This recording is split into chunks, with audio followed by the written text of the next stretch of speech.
It has been a fantastic surprise over the past few weeks to see the booming success of the Backrooms and Obsession. Now, horror and thriller movies generally do well at the box office regardless of quality, since they're usually pretty easy to get a return on investment. But what I think has really contributed to their success is external to the films themselves. The directors of both Backrooms and Obsession, Kane Parsons and Curry Barker, are both young, fresh filmmakers that got their start on the internet. Kane Parsons initially blew up in the analog horror community on YouTube with his found footage rendition of the time skip era of Attack on Titan. He's had other works such as The Oldest View, but what really put him on the map was his multi-part series expanding on the lore of the Backrooms. I wasn't familiar with Curry Barker before seeing Obsession, but he'd gotten his start within the world of sketch comedy, an avenue which led him into making several short horror films that gained quite a lot of notoriety. Kind of reminds me of Zach Krieger, who initially gained notoriety for The Whitest Kids You Know and then went on to direct Barbarian and Weapons. And now the new Resident Evil movie, which I am so desperately hoping is good. This IP has finally been freed from the grasp of Paul W.S. Anderson. But what's amazing is that Kane and Curry's talents have actually been recognized by the greater film industry, giving them the opportunity to finally prove what they're capable of when given those kinds of resources. And the result has been a resounding success, with both films bringing in over $200 million and projected to make even more, and also being the highest grossing films ever for both A24 and Focus Features, respectively. Aside from the commendation for the critical and commercial success of these movies, I think there's something more important to be taking away from this. These movies, and the conditions for their creation, serve as a message to the film industry. Actually, more like a wake-up call. It's no mystery that movie theaters have been struggling for the last several years. There's a multitude of factors that contribute to this, such as the pandemic and post-pandemic conditions reshaping the media environment. People obviously were very limited in their ability to go places during that time, and movie theaters weren't exactly a top priority. Studios recognized this and made the decision to release their movies on streaming services simultaneously as the theatrical release. Some even circumvented the theater experience altogether and went straight to streaming. What was initially put in place as a safety measure to reduce the spread of the virus, however, ended up just becoming the new normal. A lot of studios went where the money was, as there was a massive boom in user base during the pandemic. I've already vented my distaste for Netflix in a previous video, which you should totally watch by the way, but something I didn't mention was what they've done with the Knives Out series. After the massive success of the first Knives Out, Netflix bought the rights to the IP, planning for several sequels. For the release of Glass Onion and Wake Up Dead Man, Netflix opted for very limited theatrical releases before sending them off exclusively to streaming. This infuriated me so much because the first Knives Out was extremely successful at the box office. I didn't see why they would purposely cut off that revenue stream, but then it occurred to me that Netflix was just giving the people what they wanted. The post-pandemic world had changed the mentality for a lot of people, where they'd prefer to watch a new movie in the comfort of their living room instead of the theater. Going to the theater was now being seen as an antiquity of life before the pandemic. Convenience takes precedence, it would seem. You can now scroll TikTok during the whole movie in the freedom of your own private domicile.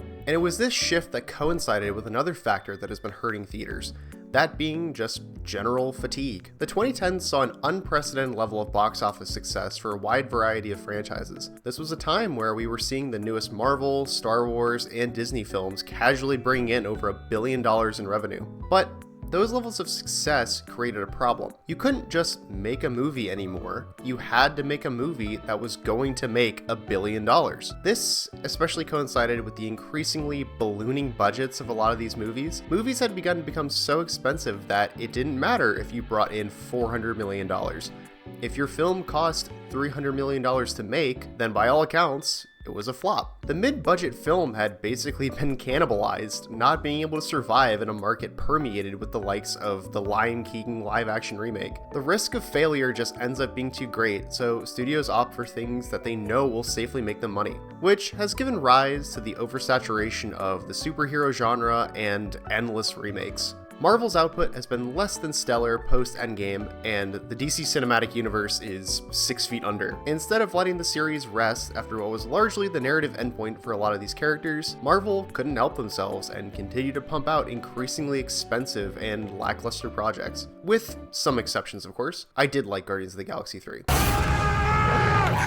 One more step and this weird thing gets it! Don't be rash. But can anybody tell me why Deadpool and Wolverine reportedly had a roughly $500 million budget, Like, this movie actually was successful, but that doesn't make it any less egregious. It's only successful because it made over $1 billion, which is something that the majority of movies aren't going to be able to do. It's an unsustainable business model that directly impacts the quality of projects that studios put out in order to recuperate those costs. Like, Disney has been creatively bankrupt for a while now with their trove of live-action remakes. That's honestly a whole video's worth of a tangent that I don't want to get into right now, but it is part of the larger problem. Like, for what other purpose could Disney be remaking Moana, a movie that came out just under 10 years ago, other than for the express purpose of making money? Like, sure, some of them do make money, but a lot of them don't, and it just doesn't inspire confidence in the potential moviegoer. Oh, what's that? You want a new 2D animated film from us?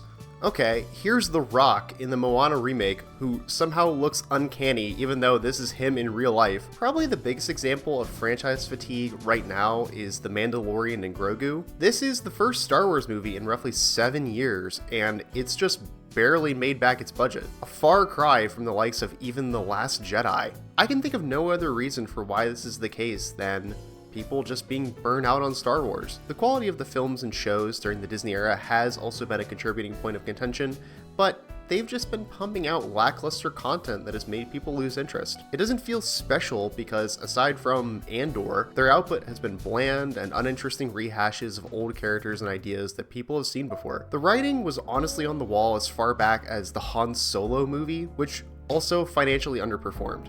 Now, to that movie's credit, it was a nightmare behind the scenes, but was also representative of the greater problem. The prospect of a Han Solo prequel movie was just not interesting enough for most people, which reflected in its performance. Which brings it back around to the Backrooms and Obsession. The fact that these movies are matching and even surpassing the revenue of a freaking Star Wars movie isn't just a sign of the times, but I think it's also meeting people where they're at. People want to see young, inspired filmmakers be given the opportunity to expand upon their potential. Like, seeing the found footage segments of the Backrooms is an evolution of what Kane Parsons was doing in his YouTube series. It's him. You're seeing the creative vision of a person with something to say being able to do that with a movie's budget, which those budgets are an unbelievable breath of fresh air. The same scenario really started last year as movies like Sinners and Weapons were extremely successful. Those movies being totally original ideas coming from directors who actually had something to say. And those movies shined among what? The live action How to Train Your Dragon, another Jurassic Park movie, and the fucking Minecraft movie. This piece of shit is honestly a microcosm of everything that's wrong with the film industry, as they were cynically encouraging people to meme along to the movie in theaters. Meme along meaning being unbelievably disrespectful to the movie theater staff. And they did this as a ploy to get people to see it for no other reason than the studio being aware that their movie was a soulless, artistic black hole with no other merit than chicken jockey! But maybe I'm the fool, I don't know. But what movies like The Backrooms, Obsession, Sinners, and Weapons all have in common is their merit, creativity, and quality being motivating factors to get people to come out to the theater and see them. I'm a firm believer that you vote with your wallet, and now is the time to make your vote count. If you're someone that values the artistry of filmmaking and wants to see the new generation of filmmakers be able to get the shot they deserve, then I implore you to see these movies. It's less of an endorsement of their quality because while I do think they're good, don't get me wrong, what I think matters more in this instance is what they represent. I'm not naive enough to think that things are going to magically change anytime soon, but that doesn't mean change can't be incremental. The movie-going experience has changed a lot in as little as 7 years and is only going to continue to change. It's an experience that I deeply value, as silly as that may sound, but I'm not alone in feeling that way. Doing anything at all goes a long way, and what better way to do that than showing support to the movies that deserve it. I hope you enjoyed this video if you made it this far, and all I have left to say is please put your phone away and stop talking during the movie.